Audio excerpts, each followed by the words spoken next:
اللہ کے نام سے جو بڑا مہربان نہایت رحم والا ہے۔ آسمانوں اور زمین میں جو کوئی چیز ہے اس نے اللہ کی تسبیح کی ہے، اور وہی ہے جو اقتدار کا بھی مالک ہے، حکمت کا بھی مالک۔ وہی ہے جس نے اہل کتاب میں سے کافر لوگوں کو ان کے گھروں سے پہلے اجتماع کے موقع پر نکال دیا۔ مسلمانوں، تمہیں یہ خیال بھی نہیں تھا کہ وہ نکلیں گے، اور وہ بھی یہ سمجھے ہوئے تھے کہ ان کے قلعے انہیں اللہ سے بچا لیں گے۔ پھر اللہ نے ان کے پاس ایسی جگہ سے آیا جہاں ان کا گمان بھی نہیں تھا، اور اللہ نے ان کے دلوں پر رعب ڈال دیا کہ وہ اپنے گھروں کو خود اپنے ہاتھوں سے اور مسلمانوں کے ہاتھوں سے بھی اجاڑ رہے تھے۔ لہٰذا اے آنکھوں والو، عبرت حاصل کر لو، اور اگر اللہ نے ان کی قسمت میں جلاوطنی نہ لکھ دی ہوتی تو وہ دنیا ہی میں ان کا عذاب دے دیتا۔ البتہ آخرت میں ان کے لیے دوزخ کا عذاب ہے۔ یہ اس لیے کہ انہوں نے اللہ اور اس کے رسول سے دشمنی ڈھانی، اور جو شخص اللہ سے دشمنی کرتا ہے تو اللہ بڑا سخت عذاب دینے والا ہے۔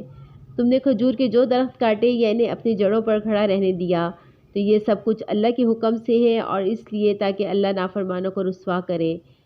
اور اللہ نے اپنے رسول کو جو مال بھی فدیے کے طور پر دلوایا، ان کے لیے تم نے نہ اپنے گھوڑے دوڑوائے اور نہ اونٹ، لیکن اللہ اپنے پیغمبروں کو جس پر چاہتا ہے تسلط عطا فرما دیتا ہے، اور اللہ ہر چیز پر پوری طرح قدرت رکھنے والا ہے۔ اللہ اپنے رسولوں کو دوسرے بستیوں سے جو مال بھی فدیے کے طور پر دلوا دے تو وہ اللہ کا حق ہے، اور اس کے رسول کا، اور قرابت داروں کا، اور یتیموں، مسکینوں اور مسافروں کا، تاکہ وہ مال صرف انہی کے درمیان گردش کرتا نہ رہ جائے جو تم میں دولت مند لوگ ہیں۔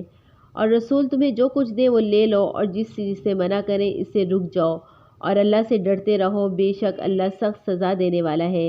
نیز یہ مال فدیہ ان حاجت مند مہاجرین کا حق ہے جنہیں اپنے گھروں اور اپنے مالوں سے بے دخل کیا گیا ہے۔ وہ اللہ کی طرف سے فضل اور اس کی خوشنودی کے طلبگار ہیں، اور اللہ اور اس کے رسول کی مدد کرتے ہیں، یہی لوگ ہیں جو راست باز ہیں۔ اور یہ مال فدیہ ان لوگوں کا حق ہے جو پہلے ہی ایسی جگہ یعنی مدینے میں ایمان کے ساتھ مقیم ہیں۔ جو کوئی ان کے پاس ہجرت کر کے آتا ہے یہ اس سے محبت کرتے ہیں، اور جو کچھ ان مہاجرین کو دیا جاتا ہے یہ اپنے سینوں میں ان کی کوئی خواہش محسوس نہیں کرتے، اور ان کو اپنے آپ پر ترجیح دیتے ہیں چاہے ان پر تنگ دستی کی حالت گزر رہی ہو۔ اور جو لوگ اپنی طبیعت کے بخل سے محفوظ ہو جائیں وہی ہیں جو فلاح پانے والے ہیں۔ اور یہ مال فدیہ ان لوگوں کا بھی حق ہے جو ان مہاجرین اور انصار کے بعد آئے، اور وہ یہ کہتے ہیں اے ہمارے پروردگار، ہماری بھی مغفرت فرمائیے، اور ہمارے ان بھائیوں کی بھی جو ہم سے پہلے ایمان لا چکے ہیں، اور ہمارے دلوں میں ایمان لانے والوں کے لیے بغض نہ رکھیے۔ اے ہمارے پروردگار، آپ بہت شفیق، بہت مہربان ہیں۔ کیا تم نے ان لوگوں کو نہیں دیکھا جنہوں نے منافقت سے کام لیا ہے کہ وہ اپنے ان بھائیوں سے جو کافر اہل کتاب میں سے ہیں یہ کہتے ہیں کہ اگر تمہیں نکالا گیا تو ہم بھی تمہارے ساتھ نکلیں گے، اور تمہارے بارے میں کبھی کسی اور کا کہنا نہیں مانیں گے، اور اگر تم سے جنگ کی گئی تو ہم تمہاری مدد کریں گے، اور اللہ گواہی دیتا ہے کہ یہ لوگ بالکل جھوٹے ہیں۔